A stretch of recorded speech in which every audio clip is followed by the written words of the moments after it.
هعمل النهارده معاكم ناجتس بطريقه سهله جدا. تعالوا بينا نشوف الطريقه ونقول بسم الله وعلى بركه الله.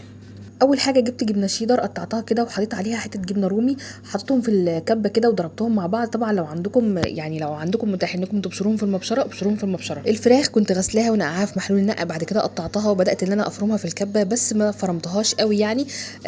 فرمتها بالطريقه اللي حضراتكم شايفينها دي. البهارات بتاعتي اللي هحطها عليها ملح، بابريكا، بهارات فراخ، وقرفه وزنجبيل شويه صغيرين، وبودره ثوم، بودره بصل. بعد كده حطيت عليهم بيضتين. تمام. هو هنا قد كيلو فراخ بالظبط. لو متاح عندك على الكميه دي بطاطسايه كبيره مبشوره كده حطيها معاهم.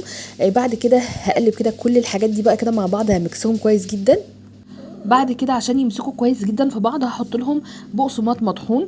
هفضل اقلب كده لحد ما الاقي القوام بتاعهم مسك وتجانس كده مع بعضه. هجيب بيضتين هحط عليهم رشه ملح ورشه فلفل اسود، بعد كده هحط عليهم شويه من اللبن، وهحضر البقسماط اللي انا هحط فيه الخلطه بتاعتي. تشكيله الناجتس دي بقى حاجه بترجع لنا احنا، يعني احنا بنشكل بالطريقه اللي احنا عايزينها. ممكن نحطها في صينيه نفردها وندخلها في الفريزر ونقطعها، وبعد كده نحطها في البيض وبالبقسماط. وزي ما انا عملت كده عشان كنت مستعجله عليها عملتها كور، وبعد كده حطيتها في البيض وبعد كده حطيتها في البقسماط. بصوا بقى الكميه بسم الله ما شاء الله اللي هي هترميها دلوقتي معانا عامله ازاي.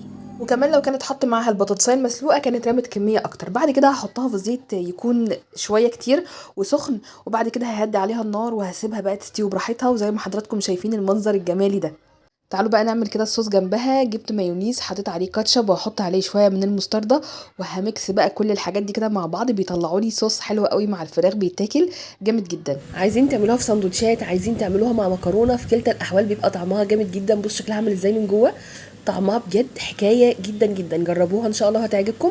اهم حاجه تكتبوا لي بتتابعوني منين، ولو وصلتوا لهنا تصلوا على النبي وتتابعوني. انا ساره جمال من بورسعيد. باي باي حلوين.